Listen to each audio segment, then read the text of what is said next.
Hello guys, welcome to channel myself Ashish from SMS Jaipur. और guys जब अपन आए हमारे next video that is follicular phase of ovarian cycle. ठीक है, देखो गाइस अपन पढ़ रहे मेंस्ट्रुअल साइकिल। मेरी बात समझना, ये उसका दूसरा नाम है फीमेल मंथली सेक्सुअल साइकिल। ठीक है, तो अभी अपन मेंस्ट्रुअल साइकिल से रिप्रेजेंट करेंगे, बाकी मैंने आपको लॉजिक और कॉन्सेप्ट बता दिया था। ठीक है, तो अपन पढ़ रहे मेंस्ट्रुअल साइकिल। अब मैंने मेंस्ट्रुअल साइकिल में आपको क्या बताया था, these are actually the rhythmical changes in the female hormones. ठीक है, in the female hormones and in the ovaries and other sexual organs. मतलब है ना, एक रिदमिकल चेंजेस एक तो फीमेल हॉर्मोन्स में, एक ovaries and other sexual organ. तो इन्हीं जो रिदमिक चेंजेस है ओवेरीज में, अपन ने इसको नाम दिया था ओवेरियन साइकिल। ऐसे बहुत सारी साइकिल है, यूटेराइन साइकिल, फिर यूटेराइन के जो सर्विक्स है यूटेरस का, उसके अंदर कुछ चेंजेस है, इवन वेजाइना में चेंजेस है एंड इनफैक्ट ब्रेस्ट में चेंजेस है। ठीक है, तो ये हॉर्मोन्स ही है जो एक्चुअली चेंजेस ला रहे हैं, और ये हॉर्मोन्स कैसे क्या हो रहा है ये भी अपन देखेंगे। ठीक है, एंड तो अब अपन सबसे पहले स्टार्ट करते हैं ओवेरियन साइकिल। ठीक है, सबके साथ हॉर्मोन्स तो अपन पढ़ ही लेंगे। ठीक है, एंड जैसे जैसे अपन ये कंप्लीट कर देंगे तो कहीं ना कहीं अपना पूरा मेंस्ट्रुअल साइकिल कंप्लीट हो जाएगा। लास्ट में मैं आपको पूरे मेंस्ट्रुअल साइकिल की समरी दूंगा, एक ऐसी समरी जो आज तक आपने सुनी तक नहीं होगी, कि मतलब, और उसमें सब कुछ वापस कवर हो जाएगा। ठीक है, बट मेरे को आप लोगों को एक बेस तैयार करना है, इस वजह से मैं ये सब पढ़ा रहा हूँ। ओके, तो ओवेरियन साइकिल मैंने आपको बताया वही 4 फेजेज है। ठीक है, सबसे पहले फॉलिकुलर फेज, दूसरा ओव्यूलेशन, तीसरा ल्यूटियल फेज। ठीक है, एंड चौथा भी एक बार के लिए हटाते हैं। ठीक है, तो 3 फेज अभी अपन पढ़ने वाले follicular, ovulation and luteal phase. आगे मेरी बात में, तो अब अपन सबसे पहले पढ़ेंगे ओव्यूलेशन, अगली बार ओव्यूलेशन, पहले पढ़ेंगे फॉलिकुलर, अगली बार ओव्यूलेशन, देन ल्यूटियल। एंड ये सारा तो एक ही वीडियो में कवर हो जाएगा, क्योंकि एक बार ये पढ़ने के बाद आपको सारे हार्मोन्स समझ में आ जाएंगे ना, फिर ये हार्मोन्स इन पे कैसे एक्ट कर रहे हैं ये अपन देख लेंगे। आगे मेरी बात समझ में? ठीक है, स्टार्ट करें। आपको पूरा ओरिएंटेशन क्लियर हो गया ना, वो बहुत मैटर करता है मेरे लिए। ओके ना, ठीक है, स्टार्ट करते हैं। देखो, follicular phase of ovarian cycle. देखो मेरी बात समझो, पहली बात तो ना, क्या हो रहा है इस फेज के अंदर, क्या होगा, फॉलिकल्स ग्रो होंगे, जो अपन पढ़ते आ रहे हैं ना, प्राइमोडियल फॉलिकल, प्राइमरी फॉलिकल। तो ये जो फॉलिकल्स होती है ग्रो होंगे, एंड ये अगर ग्रो होंगे तो तब फाइनली जाकर के अपना ओवम निकलेगा ओव्यूलेशन फेज में। तो ओव्यूलेटरी फेज है, कह लो ओव्यूलेशन के अंदर क्या होगा, ओवम का रिलीज होगा। तो इस फॉलिकुलर फेज में वो ओवम के रिलीज होने से पहले क्या क्या चेंजेस आ रहे हैं वो अपन देखेंगे ओवेरीज के अंदर, and that's why it is called ovarian cycle. ठीक है, स्टार्ट करते हैं। देखो, जैसे ही बर्थ होता है, ठीक है, अगर अपन बात करें एट बर्थ, ठीक है, तो एट बर्थ की अगर अपन बात करें तो अपन को सबसे पहले मिलते हैं प्राइमोडियल फॉलिकल। ठीक है, तो एक्चुअली प्राइमोडियल फॉलिकल क्या होते हैं, बेसिकली ये एक ओवम है। ठीक है, एंड ऑफ कोर्स ओवम कौन से स्टेज में बताओ, मियोसिस फर्स्ट की मियोसिस 2, ये न्यूक्लियस। ठीक है, ओवम का बताओ मियोसिस 1 की मियोसिस 2, यस मियोसिस 1, और उसमें कौन सा फेज, प्रोफेज की मेटाफेज, प्रोफेज, करेक्ट। तो जब बर्थ होता है तो प्राइमोडियल फॉलिकल अपने इस प्रोफेज की मियोसिस फर्स्ट में अरेस्टेड रहता है, एंड इसके आसपास एक ग्रेनुलोसा सेल्स की शीट आ जाती है from ovary surface epithelium. So this is called primordial follicle. ठीक है, अब थ्रू आउट द चाइल्डहुड ये प्राइमोडियल फॉलिकल ही रहेगा। ठीक है, थ्रू आउट चाइल्डहुड ये प्राइमोडियल फॉलिकल ही रहेगा। ठीक है ना, एक मिनट मैं यहां अलग से लिख देता हूं, थ्रू आउट चाइल्डहुड ये प्राइमोडियल फॉलिकल ही रहेगा। ठीक है, एंड इस थ्रू आउट चाइल्डहुड पता है क्या होगा, ये जो ग्रेनुलोसा सेल्स है, ठीक है, ये क्या करेंगे, ये नरिशमेंट प्रोवाइड करेंगे। ठीक है, ये जो ग्रेनुलोसा सेल्स है ये एक तो नरिशमेंट देंगे। ठीक है, इस इन पूरे ओवम जो है उसको नरिशमेंट तो चाहिए ना, क्योंकि कहीं ना कहीं फिर वो ओव्यूलेशन करेगा। तो बर्थ से लेकर के चाइल्डहुड के पूरे दौरान ग्रेनुलोसा सेल्स इसको नरिशमेंट देंगे, और एक फैक्टर रिलीज करते हैं, that is oocyte inhibiting factor. ठीक है, oocyte इनहिबिटिंग फैक्टर ये क्या करेगा, ये इसको अरेस्टेड रखेगा, ये इसका मियोसिस कंप्लीट नहीं होने देगा। आपको मेरी बात आगे समझ में? ओके। अब आ गई प्यूबर्टी। ठीक है, मैं यहां लिख देता हूं प्यूबर्टी। ठीक है, एट प्यूबर्टी ये कह लो आफ्टर प्यूबर्टी। अब क्या होने लगा, देखो क्या हो रहा है, धीरे धीरे अब FSH सेक्रेट होने लगा लार्ज क्वांटिटीज में। ठीक है, प्यूबर्टी के टाइम पे, एंड ये जो प्राइमोडियल फॉलिकल है अब कन्वर्ट हुआ है अपने प्राइमरी फॉलिकल के अंदर। आगे बात समझ में, ये प्राइमोडियल फॉलिकल अब कन्वर्ट हो गए प्राइमरी फॉलिकल के अंदर। अब ये प्राइमरी फॉलिकल क्या है, एक्चुअली ये जो ओवम है ये एनलार्ज होता जा रहा है, एंड इस पे एडिशनली ग्रेनुलोसा सेल्स की एक लेयर आती जा रही है। आगे मेरी बात समझ में, तो इस तरीके से ये प्राइमोडियल फॉलिकल अब कन्वर्ट हो गया अपना प्राइमरी फॉलिकल के अंदर। ओके, अब देखो आगे क्या होता है। अब अपन जा रहे, अब अब प्यूबर्टी आ गई, ठीक है, एफएसएच रिलीज होना स्टार्ट हो गया, तो अब female monthly sexual cycle start हो गई, ठीक है, female monthly sexual cycle start हो गई तो फॉलिकुलर फेज स्टार्ट हो गया। तो यहाँ पे अब अपन बात करें अर्ली फॉलिकुलर फेज की, ठीक है। इस अर्ली फॉलिकुलर फेज में क्या होगा, अब एफएसएच काफी ज्यादा अमाउंट में रिलीज होना स्टार्ट हो गया, ठीक है, एलएच भी थोड़ा बहुत रिलीज हो रहा है बट एफएसएच काफी ज्यादा रिलीज हो रहा है। ये एफएसएच क्या करेगा, इस तरह के जो प्राइमरी फॉलिकल्स है, ओवरी के अंदर तो बहुत सारे प्राइमरी फॉलिकल्स है, सबकी ग्रोथ करना स्टार्ट करेगा। अप्रॉक्स हर महीने 6 से 12 प्राइमरी फॉलिकल्स ग्रो होना स्टार्ट होते हैं, ठीक है, एंड धीरे धीरे इनके ऊपर लेयर्स और बढ़ती जाती है, ठीक है। एंड जो ओवरी का इंटरस्टिशियम है, क्योंकि यार ये ओवरी है ना कहीं आ रही मेरे पसंद में, ये ओवेरी है, ठीक है, एंड समझ गए, ये इन्फेंटिबुलम इस तरीके से, तो ये ओवेरी है। तो कहीं ना कहीं ये जो ओवेरी का इंटरस्टिशियम है, ये क्या करता है, ये एक थीका सेल्स बनाता है, ठीक है। ओवेरी के इंटरस्टिशियम से स्पिंडल सेल्स लेयर डेराइव होती है, जो कि ग्रेनुलोसा सेल्स पर अटैच हो जाती है, एंड उसे कहते हैं थीका। जो जस्ट ग्रेनुलोसा सेल्स के एडजेसेंट लेयर बनेगी उसे कहेंगे थीका इंटरना, ठीक है। तो ये है अपनी थीका इंटरना, ये एक्चुअली एपिथेलियल लाइक सेल्स होते हैं, ठीक है, एंड कहीं ना कहीं मैच करते हैं। तो ये हो गई अपनी थीका इंटरना, एंड इसके बाहर बनेगी थीका एक्सटर्ना, ठीक है। तो 2 लेयर और बन गई। अब ये जो फॉलिकल बना है, ठीक है, इस फॉलिकल को अपन कहते हैं क्या, प्री एंट्रल फॉलिकल, ठीक है। तो प्राइमरी फॉलिकल अब बन गया अपना प्री एंट्रल फॉलिकल, ठीक है। अब ये प्री एंट्रल फॉलिकल बन गया। अब क्या हो रहा है, अब आप ध्यान से समझना, धीरे धीरे ध्यान लगाते रहना, ठीक है। अब जैसे जैसे और चीजें आगे बढ़ रही है, तो ये जो थीका इंटरना है, ठीक है, थीका इंटरना एक्चुअली क्या करता है, it secrete oestrogen and progesterone, आई मेरी बात समझ में। एंड ये जो थीका एक्सटर्ना है, ठीक है, एंड ये हाईली वेस्कुलर कनेक्टिव टिश्यू है, एंड ये एक्ट करता है as a capsule of the developing follicle. ये जो अंदर फॉलिकल बन रहा है, इसकी एक कैप्सूल की तरह एक्ट करता है, ठीक है। तो यहां तक अपन को बात समझ में आ गई। अब देखो आगे आगे होता है क्या। अब ये जो अंदर ओवम है, बाहर ग्रेनुलोसा सेल्स की लेयर है, ठीक है, उसके बाहर थीका इंटरना एंड उसके बाद थीका एक्सटर्ना।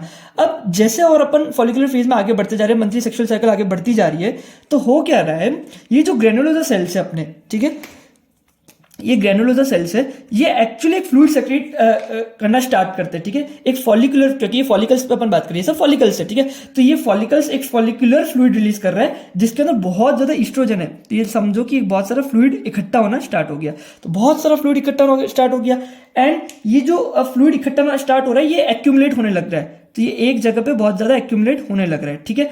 एंड ये जो फॉलिकुलर फ्लूइड है, जिसके अंदर बहुत ज्यादा ईस्ट्रोजन है, ठीक है, ये कौन रिलीज कर रहा है, ग्रेनुलोसा सेल्स। अब ये रिलीज कर रहे हैं ईस्ट्रोजन, और इसके अंदर बहुत ज्यादा जो फॉलिकुलर फ्लूइड है, इस फॉलिकुलर फ्लूइड, ये इस कैविटी को कहते हैं एंट्रम, ठीक है, एंट्रम कहते हैं, इस एंट्रम के अंदर है फॉलिकुलर फ्लूइड, जिसके अंदर है बहुत सारा ईस्ट्रोजन। इस तरह के फॉलिकल को अब अपन कहते हैं एंट्रल फॉलिकल। एंड क्योंकि एंट्रल फॉलिकल कहता है, एंट्रल मतलब एक कैविटी बन जाना, ठीक है, तो इसलिए इससे पहले वाले स्टेज का नाम रखा था प्री एंट्रल फॉलिकल। आगे मेरी बात समझे, ओके। तो ये एंट्रल फॉलिकल बन गया। अब देखो क्या होता है, ये एंट्रल फॉलिकल बन गया। अब हो क्या रहा है, अब चीजें वापस आगे बढ़ती जा रही है, एंट्रल फॉलिकल के अंदर जो फ्लूइड है वो थोड़ा इकट्ठा होता जा रहा है। ये जो प्राइमरी फॉलिकल, ये जैसे मैंने प्राइमोरियल फॉलिकल तो बेटा अगर अपन प्यूबर्टी से स्टार्ट करें, क्योंकि प्यूबर्टी से सेक्सुअल साइकिल स्टार्ट हो रही है, तो ये जो प्राइमरी फॉलिकल से लेकर एंट्रल फॉलिकल तक ये जितने भी चेंजेस है, ये सिर्फ एफएसएच ही करता है, ठीक है। एलएच तो ऑलमोस्ट नेग्लिजिबल अमाउंट में रहता है, ठीक है, ठीक है। तो ये सारा काम किसने किया, एफएसएच ने। तो अब आ रहा है पिक्चर में एलएच, कैसे आएगा देखना, धीरे, अभी आया नहीं है, अभी आएगा, इनफैक्ट इस स्टेज में आएगा ही नहीं, नेक्स्ट स्टेज में आएगा, बट वो यहां से काम स्टार्ट कर देता है। यहां से मैं आपको स्टार्ट कर रहा हूं लेट फॉलिकुलर फेज, ठीक है। तो ये जो अर्ली फॉलिकुलर फेज था, उसके अंदर सारा काम एफएसएच ने किया। अब लेट फॉलिकुलर फेज में क्या हो रहा है, अब आप बहुत ध्यान लगाना। देखो ये ईस्ट्रोजन अपना रिलीज होता जा रहा है, ओके, ये ईस्ट्रोजन रिलीज होता जा रहा है। ये ईस्ट्रोजन क्या करेगा, इस ग्रेनुलोसा सेल्स के ऊपर, ये ग्रेनुलोसा सेल्स है, इसके ऊपर एफएसएच के रिसेप्टर बढ़ाएगा, ठीक है। तो ये क्या होगा, ये लेट फॉलिकुलर फेज में क्या हो रहा है, ये ईस्ट्रोजन एफएसएच के रिसेप्टर बढ़ा रहा है, ठीक है। आगे बस में अब क्या हो रहा है, एफएसएच के रिसेप्टर बढ़ा रहा है। अब एफएसएच क्या करेगा, ग्रेनुलोसा सेल्स पे एक्ट करेगा, ये ग्रेनुलोसा सेल्स ईस्ट्रोजन रिलीज करेंगे, ये ईस्ट्रोजन वापस उसी सेम एंट्रल फॉलिकल पे एक्ट करेगा, सेम एंट्रल फॉलिकल के ग्रेनुलोसा सेल्स पे एक्ट करेगा, एफएसएच रिसेप्टर्स को बढ़ाएगा। वो जो एफएसएच है वो वापस इन रिसेप्टर्स पे एक्ट करेंगे, एंड कंटिन्यूसली ईस्ट्रोजन अपने आप में एक इंट्रिंसिक पॉजिटिव फीडबैक में है। मैं आपको यह समझाना चाह रहा था कि ये जो ईस्ट्रोजन है, ये अपने आप में इंट्रिंसिक पॉजिटिव फीडबैक में है। देखो मैंने आपको पूरी फिजियोलॉजी के अंदर मैंने आपको बताया था, जिस दिन टीचर ये क्वेश्चन पूछेगा ना उस दिन आप लोग बताना कि यार आशीष सर ने पढ़ाया, ठीक है ना, फील आनी चाहिए कि यार मैंने पढ़ाया, ठीक है। तो मैंने बताया था पॉजिटिव फीडबैक बॉडी में जनरली नहीं चलते, बट कहाँ कहाँ चलते हैं। एक मैंने ट्रिक याद करी थी, स्कैल्प, ठीक है, C for clotting, A for action potential, L for LH surge, P for parturition, S for stomach के अंदर जो पेप्सिनोजन का मैकेनिज्म है, पेप्सिन का, मैंने जीआईटी में बताऊंगा इसको, ठीक है।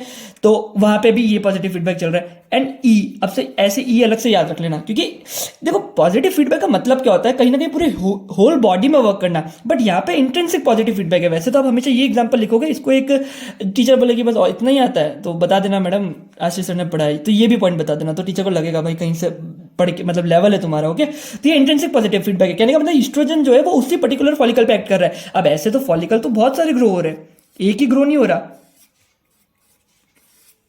बहुत सारे फॉलिकल ग्रो हो रहे हैं, समझ गया मेरी बात को।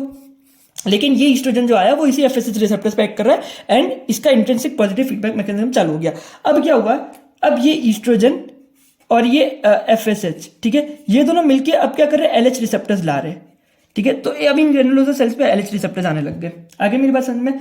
अब एफएसएच के साथ साथ थोड़ा बहुत एलएच का स्टिमुलेशन भी होने लगा है, ठीक है। एंड ये अपन बात कर रहे हैं लेट फॉलिकुलर फेज में, क्योंकि अपना नेक्स्ट फेज क्या है, ओव्यूलेटरी फेज, एंड उसके लिए एलएच सर्ज के अंदर अपन अपने पास रिसेप्टर तो होने चाहिए ना। एलएच सर्ज होने से क्या होता है, एलएच सर्ज हो गया, कहने का मतलब बहुत सारा एलएच रिलीज हो गया, बट रिसेप्टर नहीं होंगे तो एक्ट क्या करेगा। तो देखो इस तरीके से एलएच रिसेप्टर्स आ गए। अब ये एलएच और ये ईस्ट्रोजन, ठीक है, ये एलएच और ये ईस्ट्रोजन एक्चुअली इस प्रोलिफरेशन कराएंगे इन फॉलिकुलर थीकल सेल्स का, ये जो बार थीकल सेल्स है इनका प्रोलिफरेशन कराएंगे ऑफ थीकल सेल।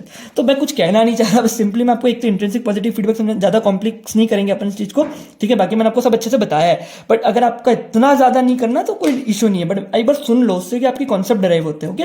तो बेसिकली मेरे को आपको ये बताता है कि इंट्रिंसिक पॉजिटिव फीडबैक की वजह से एक तो रिसेप्टर्स बढ़ गए, ठीक है। एलएच के रिसेप्टर्स कैसा है ये भी मैंने आपको बता दिया, एंड अब भाई ग्रो होती रह रही है, थीकल सेल ग्रो हो रहे हैं, ग्रेनुलोसा सेल्स ग्रो हो रहे हैं, ठीक है, ग्रोथ चलती रह रही है। तो ऐसे ऐसे क्या हो रहा है, फॉलिकल धीरे धीरे एनलार्ज होता जा रहा है, डायमीटर इसका बढ़ता जा रहा है, और जो अब ओवम है, ठीक है, मैंने आपको ये बताया कि एंट्रम भी इसके अंदर फिल्ड है। अब क्या हो रहा है, ये जो ओवम है, ठीक है, ओवम एक साइड में शिफ्ट हो रहा है, क्यों, क्योंकि जो फॉलिकुलर फ्लूइड इकट्ठा हो रहा है, ठीक है, ये जैसे ग्रेनुलोसा सेल्स है,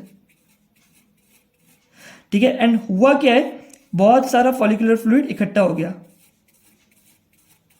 ठीक है, एंड ग्रेनुलोसा सेल्स और ये जो अपना ओवम है ये एक कोने में चले गया, ठीक है, बहुत सारा फॉलिकुलर फ्लूइड इकट्ठा हो गया, ये अपने सारे ग्रेनुलोसा सेल्स है, एंड उसके बाहर अपना ये थीका इंटरना, ठीक है, और उसके बाद थीका एक्सटर्ना, ठीक है। एंड इस तरह के फॉलिकल को कहते हैं, बताओ क्या कहेंगे, mature follicle. Mature in the sense कि अब ये ओवम रिलीज करने के लिए तैयार है, ठीक है, एंड यहां पे अपना खत्म होता है फॉलिकुलर फेज, एंड इसने क्या किया, बहुत सारा फ्लूइड ला दिया है, समझ गए। तो अब ये जो फॉलिकल बना है इसे कहते हैं ग्राफियन फॉलिकल, ठीक है, इसे कह लो ग्राफियन फॉलिकल, ये मैच्योर फॉलिकल। और क्योंकि ये ओव्यूलेशन अब कराएगा, इसका नेक्स्ट स्टेप ही ओव्यूलेशन कराना है, तो इसे कहेंगे प्री ओव्यूलेटरी फॉलिकल। समझ गए मेरी बात को। तो इस तरीके से ये धीरे धीरे अपना पूरा primordial follicle, primary follicle, pre enteral follicle, enteral follicle, and finally जाके अपना बनता है मैच्योर ग्राफियन फॉलिकल। आगे मेरी बात समझ में। एंड इसमें देखो एक्चुअली एक ही फॉलिकल ग्राफियन फॉलिकल बनता है, ये सारे जो भी फॉलिकल्स है, ठीक है, ये जितने भी अपन ने फॉलिकल देखे ये सारे डीजनरेट हो जाएंगे। अच्छा, डीजनरेट क्यों होंगे, मेरी बात समझो, क्योंकि होता क्या, जो ये ईस्ट्रोजन, वैसे इसका मैकेनिज्म अनक्लियर है, ठीक है, तो कुछ कुछ साइंटिस्ट का ये कहना है कि जो ईस्ट्रोजन है, ठीक है, वो अब जैसे ये बड़ा जो फॉलिकल सबसे बड़ा था उसमें सबसे ज्यादा ईस्ट्रोजन आ रहा था, ठीक है, एंड बाकियों में ईस्ट्रोजन काफी कम था, तो इस वजह से एफएसएच रिसेप्टर्स भी काफी कम थे, तो इन पे एफएसएच ने एक्ट भी कम किया, एंड इस वजह से इनकी ग्रोथ पूरी नहीं हुई, एंड जो बहुत कम ग्रोथ रह गए वो लास्ट में इनवॉल्यूट कर जाते, एट्रीजिया कर जाते, डीजनरेट कर जाते, और कोई एक जो सबसे बड़ा फॉलिकल होता है, जो सबसे सही फॉलिकल होता है, वही फाइनली मैच्योर करता है। तो कहीं ना कहीं 6 से 12 प्राइमरी फॉलिकल से स्टार्ट किए थे अपन, ठीक है, बट लास्ट में बनता एक ही ग्राफियन फॉलिकल है। आगे बस समझ में, तो 6 से 12 लास्ट में बनेगा एक ही ग्राफियन फॉलिकल। आगे ओके, एंड आपको सारे हार्मोन्स सब समझ में आए कि मैंने कैसे हार्मोन्स बनाए। चलो मैं एक बार हार्मोन्स और आपको ग्राफिकली दिखा देता हूँ, ठीक है, तो उससे आपको और फील आ जाएगी कि हाँ हो क्या रहा है। लेट्स से मैं एक फॉलिकुलर फेज यहाँ पे ड्रॉ कर रहा हूँ, ठीक है, एंड यहाँ पे मैं बनाता हूँ गोनेडोट्रोपिन हार्मोन्स एंड यहाँ ओवेरियन हार्मोन्स, ठीक है। तो gonadotropic hormones and ovarian hormones, okay, ठीक है। तो देखो अगर गोनेडोट्रोपिक हार्मोन्स की बात करें, ठीक है, कि लेट्स से ये पूरा फॉलिकुलर फेज है, ओके, एंड यहाँ पे अपना होना है ओव्यूलेशन, ठीक है, तो ये मैंने बना दिया ओव्यूलेशन के लिए, ओके। तो ये अपना हो गया फॉलिकुलर फेज, ठीक है, ये हो गया फॉलिकुलर फेज, ये ओव्यूलेशन एंड इसके बाद ल्यूटेल फेज, ओके। आगे बात समझ में। तो अगर अपन गोनेडोट्रोपिक हार्मोन की बात करें तो एफएसएच मैंने आपको बताया रिलीज हो रहा है, ठीक है, एंड वो धीरे धीरे धीरे धीरे कम होने लग रहा है, ठीक है। वो कम क्यों हो रहा है मैं बताऊंगा। एलएच का कोई रोल नहीं है, ठीक है। ये जो एफएसएच जो ज्यादा एक्चुअली रिलीज हुआ स्टार्टिंग में, इसने क्या कराया, धीरे धीरे ईस्ट्रोजन की ग्रोथ कराई, ठीक है, ईस्ट्रोजन की ग्रोथ कराई, ठीक है, एंड प्रोजेस्टेरॉन का यहाँ पे कोई रोल नहीं है, ठीक है। तो ये ऑलमोस्ट नेग्लिजिबल ये प्रोजेस्टेरॉन। आगे मेरी बात समझ में। एंड क्योंकि ईस्ट्रोजन बढ़ रहा है तो ये एफएसएच पे नेगेटिव फीडबैक डाल रहा है, ठीक है। तो ये ईस्ट्रोजन है वो एफएसएच पे नेगेटिव फीडबैक डाल रहा है, ठीक है। तो ये है अपना एफएसएच, ये है अपना एलएच जिसका भी कोई रोल नहीं है, ये है अपना प्रोजेस्टेरॉन एंड ये है अपना ईस्ट्रोजन, ठीक है। तो आप समझ गए एफएसएच के होने की वजह से फॉलिकल्स डेवलप हुए, उन फॉलिकल्स ने ईस्ट्रोजन रिलीज किया। बेसिकली ईस्ट्रोजन सबसे मेनली कौन रिलीज कर रहा है, ग्रेनुलोसा सेल्स, एंड फिर थोड़ा बहुत फीका इंटरना का भी रोल है, ठीक है। एंड ये जो ईस्ट्रोजन बढ़ रहा है इसकी वजह से एफएसएच नेगेटिव फीडबैक में जा रहा है। ये मत कहना कि ईस्ट्रोजन एफएसएच का पॉजिटिव फीडबैक आपने बताया था, वो इंट्रिंसिक पॉजिटिव फीडबैक था। उस एक पर्टिकुलर फॉलिकल के लिए ईस्ट्रोजन और एफएसएच पॉजिटिवली वर्क कर रहे हैं, बट ओवरऑल ईस्ट्रोजन हाइपोथैलेमस को बोलेगा एफएसएच कम करो, क्योंकि ईस्ट्रोजन अगर बढ़ेगा तो हाइपोथैलेमस के लेवल पे नेगेटिव फीडबैक आएगा। बट क्योंकि उसने रिसेप्टर बढ़ा रखे उस पर्टिकुलर फॉलिकल पे, तो थोड़ा एफएसएच भी काफी ज्यादा स्टिमुलेट कर, आपको मेरी बात समझ में आ रही है। तो जनरली तो एफएसएच और ईस्ट्रोजन नेगेटिव फीडबैक में ही रहता है, इसलिए मैंने आपको बताया स्कैल्प ही पहले रखना, फिर टीचर बोले इतना ही आता है, फिर ई के बारे में बताना कि ये भी पॉजिटिव फीडबैक है, इंट्रिंसिक पॉजिटिव फीडबैक है, बाकी ये तो अच्छा खासा पॉजिटिव फीडबैक है, ओके। आगे बस समझ में। तो ये जो ईस्ट्रोजन है ये इस तरीके से बढ़ा, प्रोजेस्टेरॉन इसका कोई लेवल नहीं है। ये आगे ग्राफ समझ में। फाइनली जब मैं आपको समरी दूंगा ना तो ये मैं पूरा ग्राफ ड्रॉ करूंगा एंड सब कुछ आपको बहुत अच्छे से क्लियर होगा। बट आई थिंक अभी भी आपको बहुत अच्छे से आ रहा होगा, मैंने बहुत मेहनत करी है, ठीक है ना। एंड कमेंट वमेंट जो है अपने बचा के रखो, लास्ट में मैं आपको समरी दूंगा ना तब आप कमेंट लिखना, तब मैं देखूंगा कि मतलब मेरा पढ़ाना मतलब काम आया, ठीक है, सार्थक है, ठीक है। एंड अगर अभी आप देख रहे हो मेंस्ट्रुअल साइकिल अपनी कैसे चलती जा रही है धीरे धीरे, आई होप आपको सब चीजें क्लियर होगी। सो गाइस इस वीडियो में इतना ही, और कुछ समझ नहीं आया तो मुझे नीचे लिख सकते हो, ठीक है। अगर आप रिसेंटली कमेंट करोगे तो मैं समरी तक आते आते आपके सारे डाउट्स भी क्लियर कर दूंगा, ठीक है। सो गाइस इस वीडियो में इतना ही, मिलते हैं अगले वीडियो में, तब तक के लिए बाय बाय, जय हिंद जय भारत।